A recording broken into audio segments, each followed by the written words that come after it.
Are you looking for a fun way to win up to 25 times your money this football and basketball season? Test your skills on Prize Picks, the most exciting way to play daily fantasy sports. Just select 2 or more players, pick more or less on their projections for a wide variety of stats, and place your entry. It's as easy as that. If you have the skills, you can turn $10 into $250 with just a few taps. Easy gameplay, quick withdrawals, and injury insurance on your picks are what makes Prize Picks the #1 daily fantasy sports app. Ready to test your skills? Join the Prize Picks community of more than 7 million players who have already signed up. Right now, Prize Picks will match your first deposit up to $100. Just visit prizepicks.com/bluewire and use code BLUEWIRE. That's code BLUEWIRE at prizepicks.com/bluewire for a first deposit match of up to $100. Prize Picks, daily fantasy sports made easy. Today's episode is brought to you by Cars.com. With over 2 million vehicles and 50,000 more added every day, Cars.com will match you with the perfect car for you, your budget, your life, your style. And if you're ready to say goodbye to your current car, Cars.com will get you an instant offer to cash it in. Just start by entering your license plate and get matched with a local dealer who will write you the check. So whether you're looking to buy or sell, just go to Cars.com. It's magical. Hey guys, welcome to Mavs Moneyball's Group Therapy. This is Kirk Henderson, Editor-in-Chief of Mavs Moneyball, coming to you a little before 5 o'clock, a little before the Cowboys game. Or is the Cowboys game already on? That might be problematic for me if I'm not paying attention to when things go. Oh no, we got 45 minutes or so till the game starts. Clippers just beat the pants off the Mavericks kind of slowly and methodically.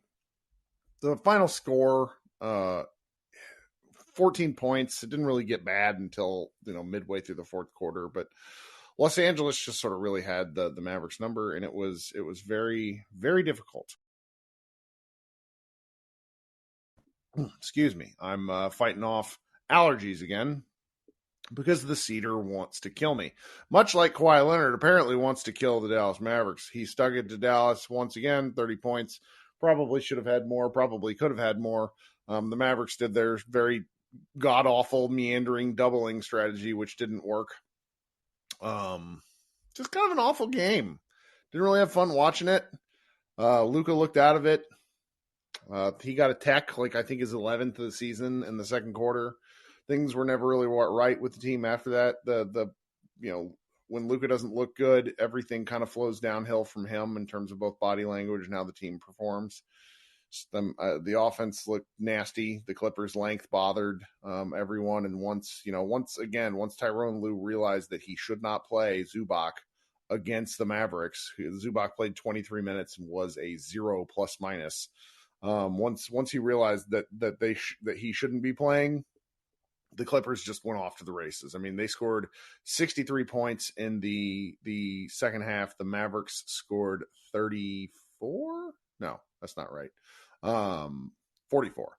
And it was just, really frustrating. It's tough to do. The defense was bad for everyone. They're doing their switching defense again like they did last year, but it doesn't look good. Nobody looked good. I don't really have much to say other than that. I'm interested to hear what you guys have to say on it. So let's come up here and chat for a little bit. And then let's go watch some football. Brian, how are you doing? You were at the game. What's going on? It's a tradition like no other, Kirk. Just talking to you right after a game.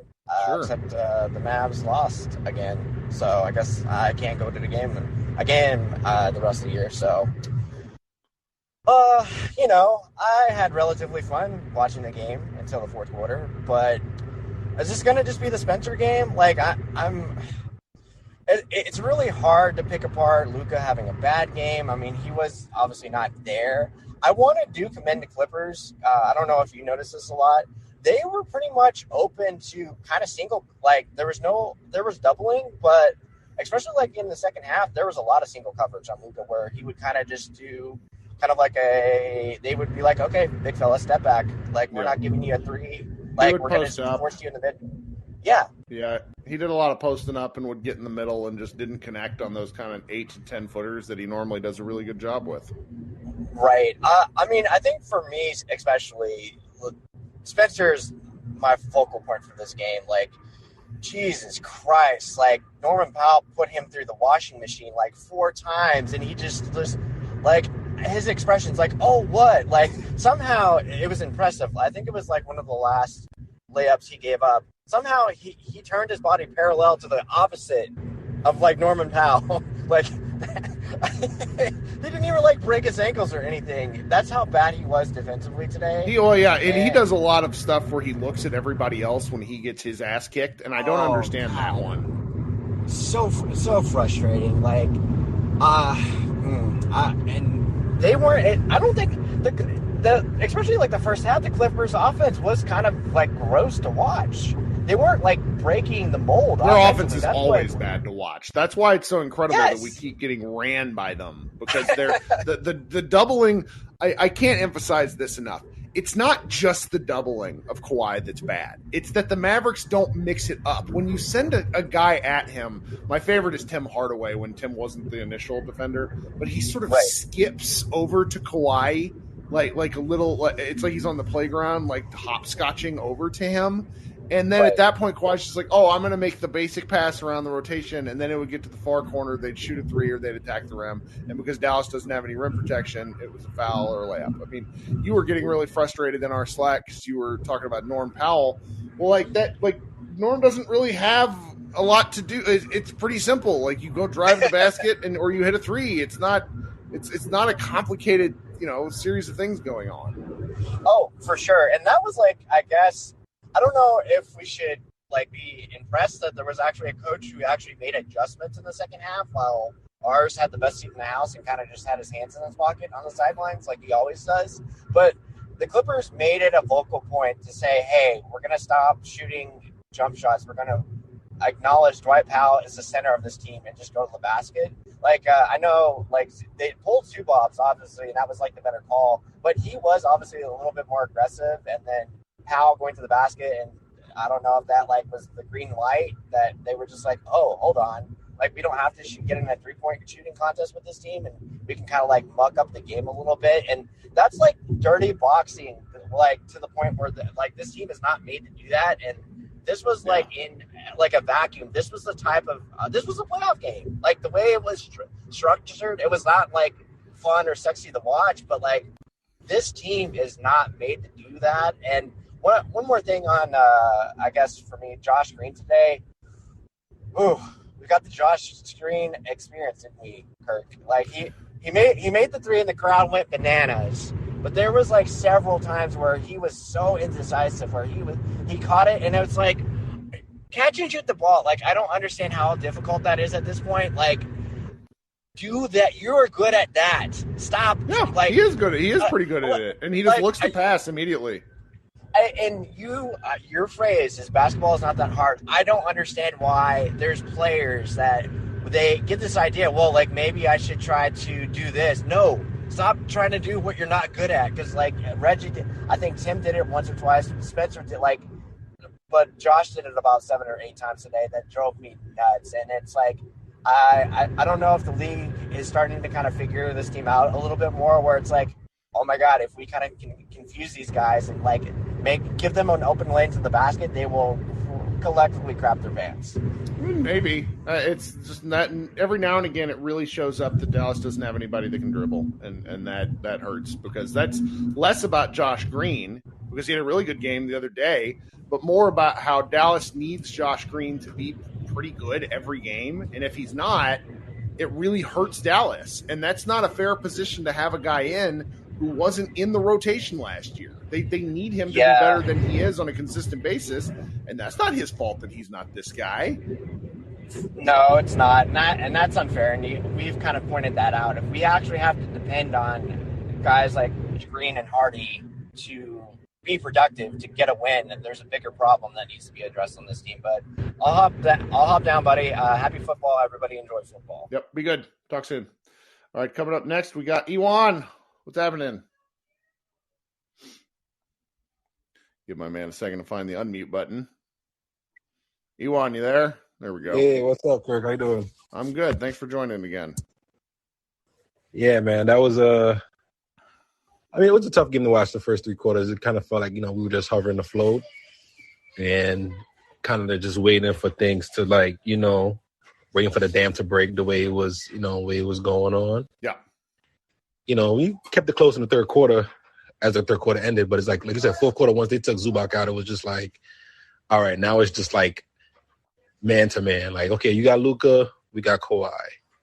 We got Paul George, who got to match that? And then you could just tell the talent discrepancy in the fourth quarter. It's like everyone in the Clippers star lineup, once they take Zubac out, can put the ball on the floor. They can do something with the ball.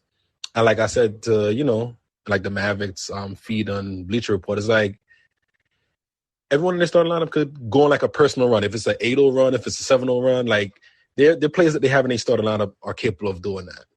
And we just don't have that. We just don't, So it's just a glaring, light in the face that we're just not that talented compared to. Oh, it's so my man Mr. Ali in the chat notes that Reggie played 32 minutes and had 0 points. And I mean, like the reason that Josh Bowden and I didn't even talk about that because it's just become kind of the norm. Like Reggie has a lot of games like this, but it was really painful watching the Mavericks play essentially a playoff rotation. So you understand Wood's out, you understand Maxi's out, and if they were healthy, they would play minutes. That's not, but it's like the 7 guys that they did play.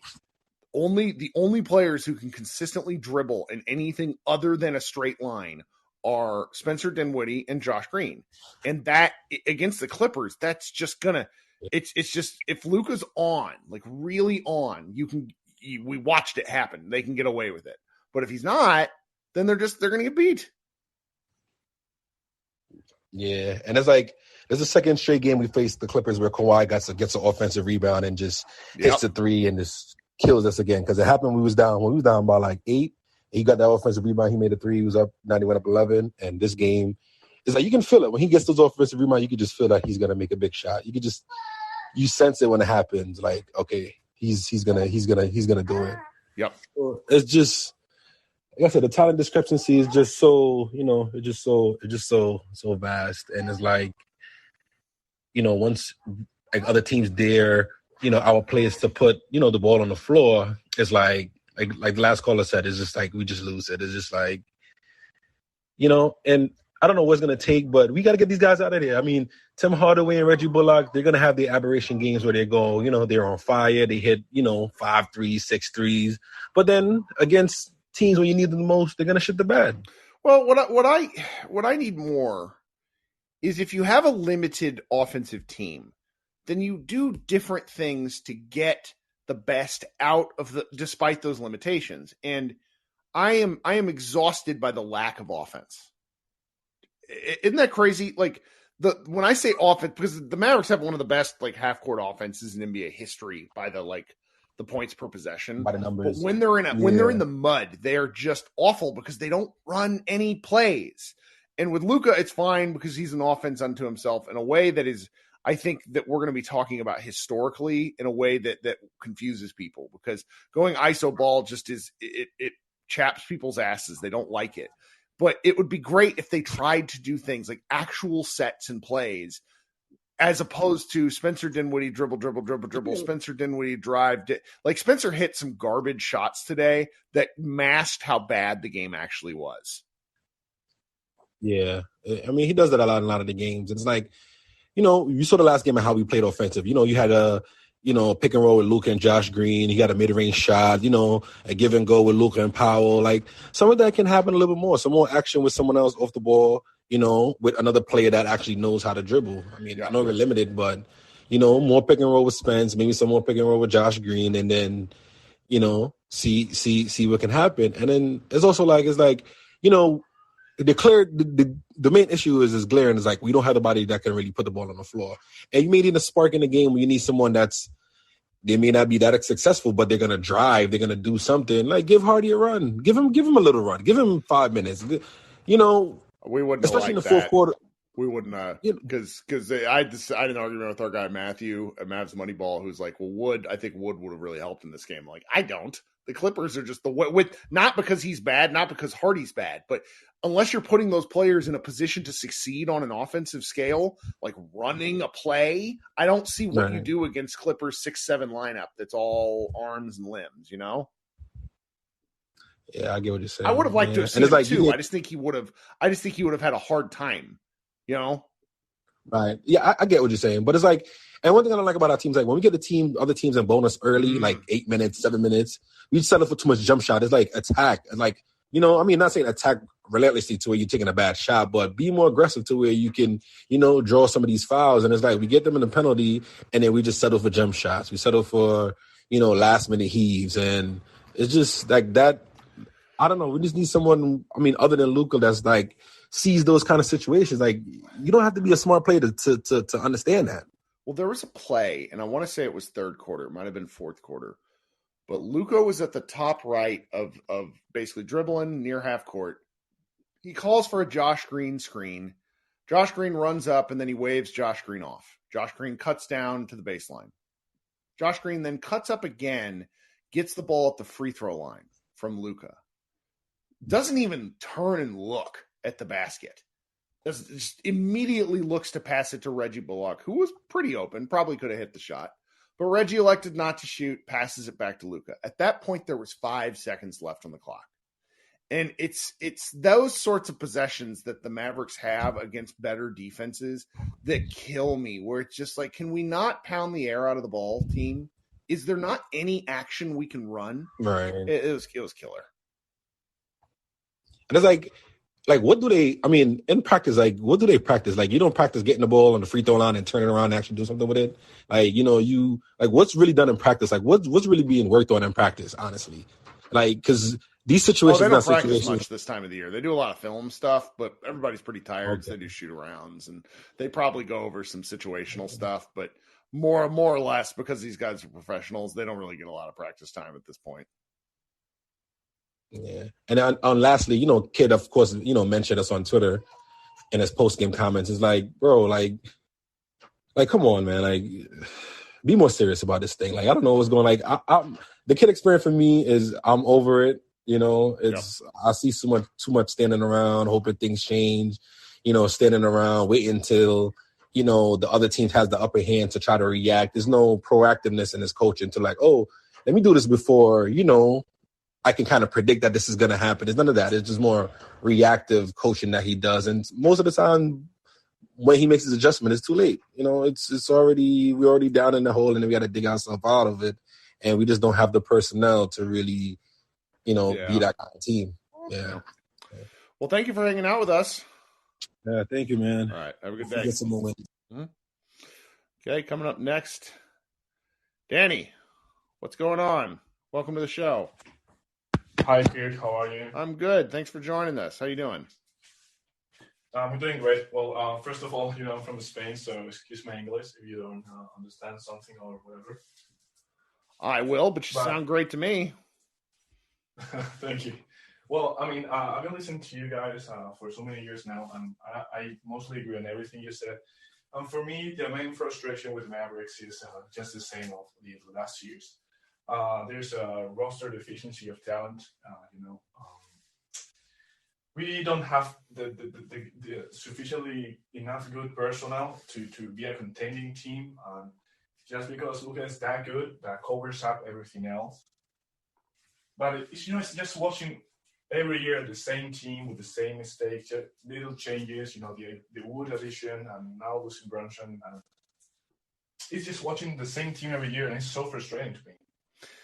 It's what it is it gets, you know, I tune in every game, not only because it's my job, but because every third to fourth game, we seem to get like Luka doing something crazy. So it's like that alone is worth tuning in for because he's such a special talent.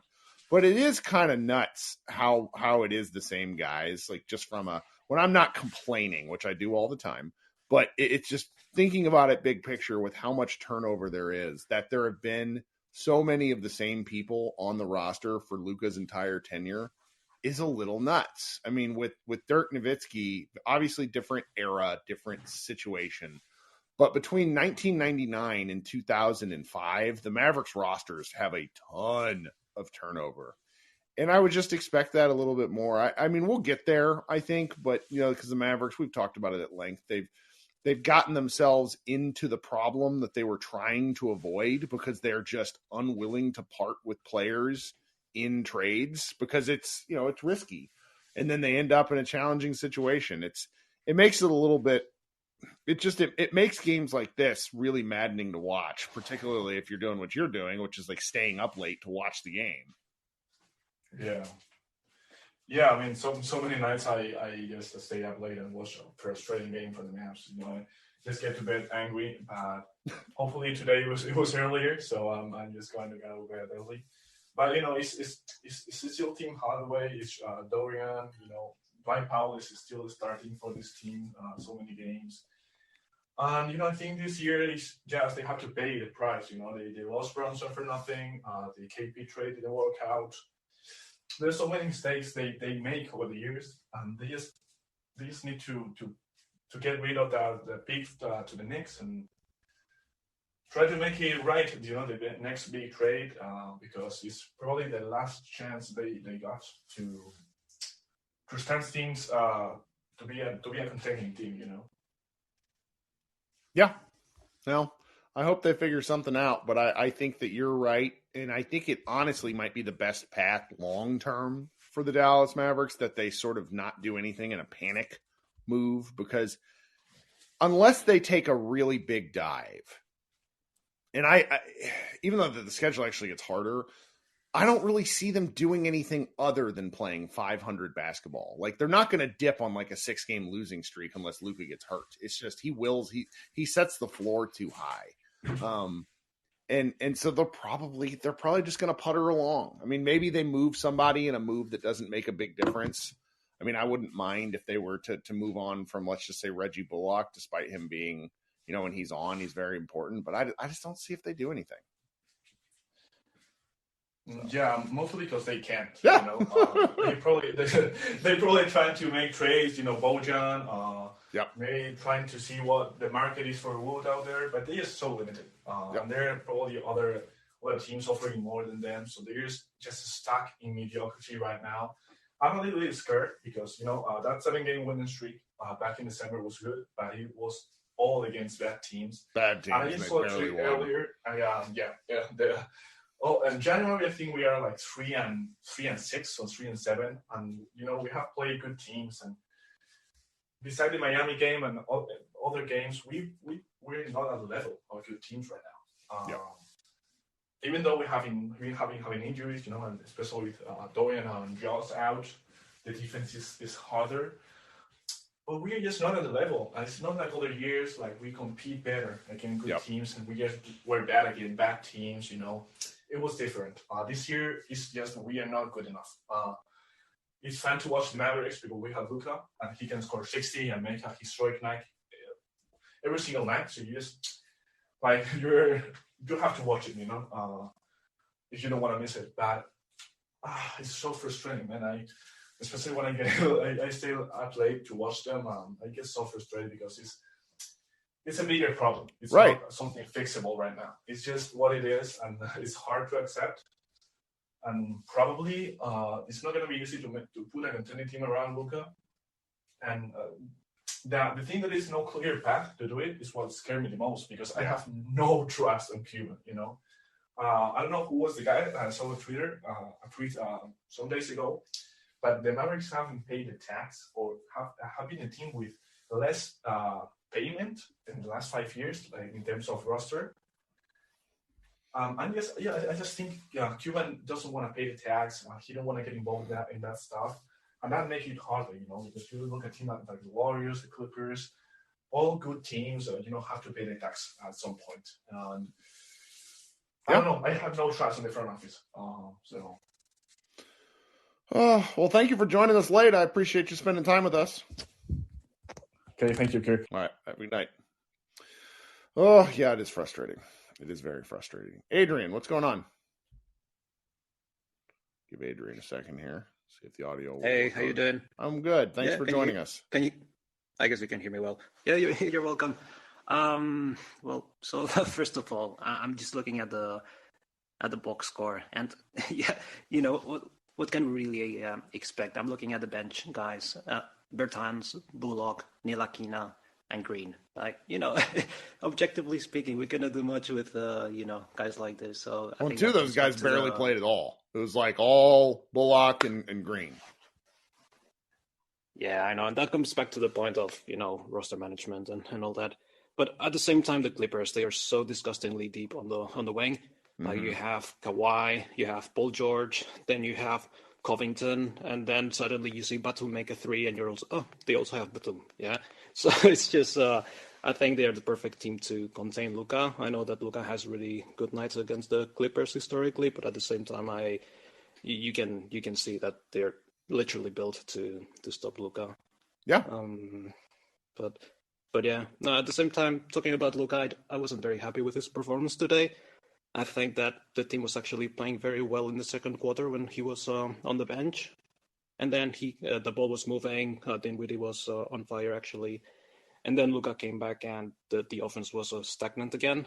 I think he picked it up maybe a bit more on the third quarter, but still, I always, fighting with the refs and complaining about calls. And honestly, the free throw problem, it's embarrassing at this point, to be honest. Like, you can understand players missing free throws, but the way he misses them, he's so off. It's just so strange for a scorer. So I think he really needs to work on developing improving his free throw shooting if he wants to really, not just for himself, but if he wants the team to be a true contender, to. Well, he's actually shooting. Titles. He's shooting below his career average at this point.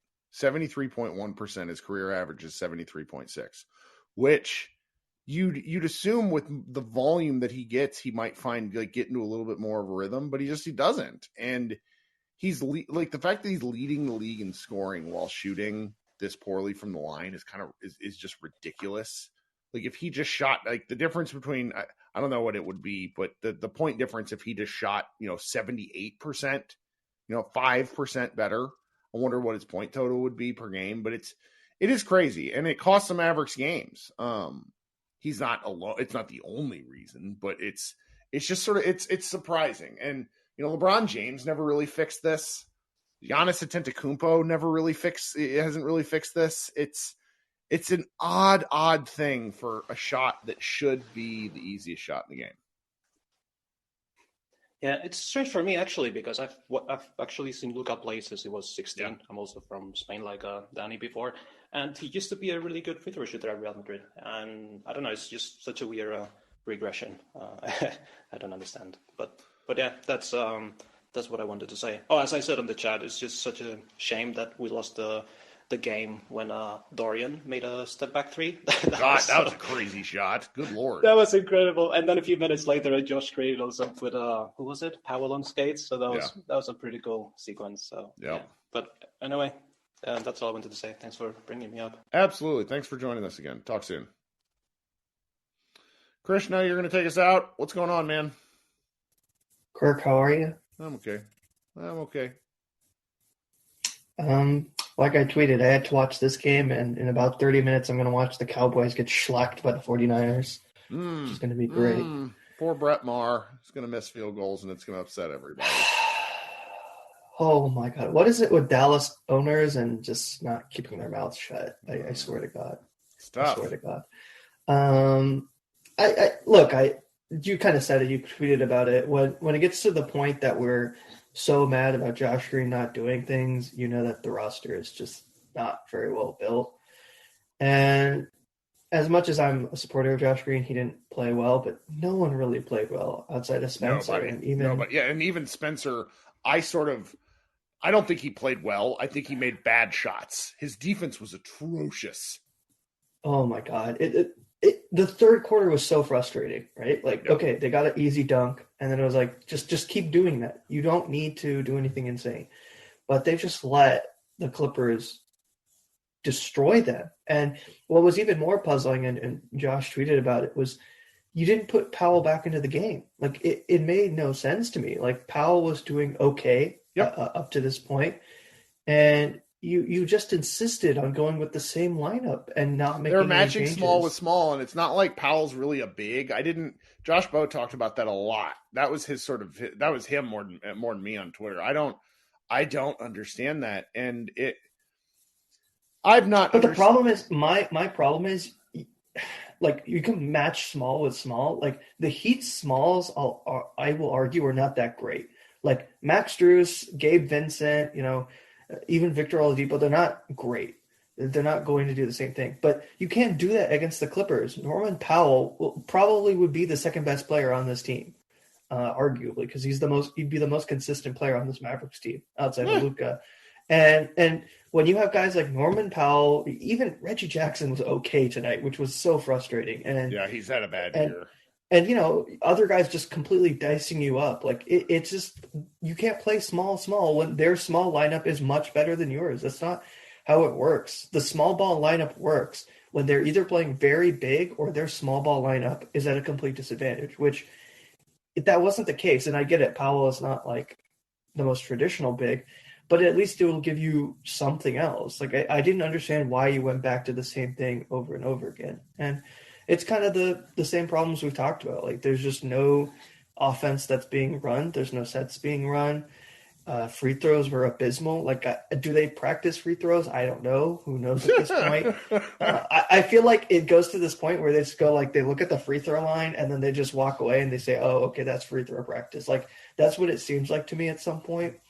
And, the roster construction is what it is at this point. It's been incredibly – it's saddening to me. It's kind of why, like, I think I mentioned it after the Hawks game. I'd rather the Thunder, like, beat the Mavericks out and the Mavericks not make the play-in so that something actually insane would happen. And I think I got even more mad because before the Hawks game, there was an ESPN clip, and Bobby Marks pissed me off so badly when he said, there's not a single player from Luka's rookie season that's on this team. And I was like, if you even did a bit of research, you would realize that is so false. There are at least 4 players on this team that are still from that team. Yeah. And it incredibly pissed me off because there's no roster turnover. Like, you cannot sit here and say there is roster turnover. And, the thing is, everyone else is like, we're all just in this spiraling loop of saying the same things over and over again. That's unfortunately just never going to change. And so I don't really know what else to say other than that, because it's sad. It makes me very, very sad. That's all. It's frustrating, but we're here. Well, thanks so much for hanging out. You there? Yeah, sorry, my internet was cutting out a little bit. Well, thank you for hanging out. Let's talk after the Tuesday game. For sure. Hopefully it goes a little better, but my expectations are not just go 500. Maybe you make the plan and you get swept in the playoffs. That'll be nice. We'll see. All right, thanks, man. We'll see. Talk soon. We got one more request. Chris wants to come up. What's up, Chris? I don't have much to say, but fuck the Clippers. I honestly, dude, I don't even care. I want us to play them in the first round, and I want us to beat them. I hate them so bad right now. We have to, at some point, get revenge with Kawhi and PG on the floor. I swear Kawhi seriously owns us. It sucks, but I'm hoping, honestly, that we play them in the first round. I don't even give a shit. I think that Luka will have his payback then. So, I don't know. That's all I have to say. I hear you. Today sucked. Yeah, it's just it felt like the beginning of the game, like things were going pretty good. We were on that 7-0 or like 11-0 run, right? And then they had their 13-0 run. But, yeah, just playing the Clippers, it just frustrates the hell out of me how Kawhi out of nowhere just stops the load management. I know they've been playing pretty decent lately, but it just seems like when it goes against us, like, I don't know if we've ever beat them, like, in a regular season. We might have, but I'm just, yeah. We beat them once earlier this year, but Kawhi didn't play. I was at that game. That's what I'm saying. Kawhi didn't play. The times Luka's been going really crazy against them is when Kawhi's not playing. But I'm sure we beat them in another regular season game, but I don't remember it. But I think we probably played them one more time in LA this year. So. I don't know. Probably. Yeah. Anyway, but yeah, they got to do something about just the free throws and just the rebounding, all that stuff. It it's all these things we repeat every single day, basically. But yeah, it sucks to lose. It sucks to lose against them. All right, man. We'll talk soon. Thanks for hanging out. All right. Yeah, so just before we go, Kevin in the chat asks, why is it that you think this team doesn't run any sets? Is it because of Luka's abilities? I know that we don't really think much of Kidd sometimes, but I'm curious what you guys think. So my answer to this question has to do with, Kidd as a point guard would run sets. Kidd was a savant. Kidd is a savant. Luka is also a savant. Luka, if you give him the opportunity to run, he's going to run the play that he thinks will succeed, which is a Spain pick and roll over and over and over and over. That is what Luka will do. When Luka is on the bench, I think you have to run more complex sets or different sets. Like, watch other teams and you will see what I'm talking about. There's just different things you can do besides pick and roll. And I don't know who to place that blame on. It's a team thing for sure. Okay. Fun hanging out with you guys. Go watch that Cowboys game. Get upset about a different sport because I think the 49ers might run roughshod over them. Everybody be good, and we will come back here Tuesday night. Thanks for hanging out. Bye, guys.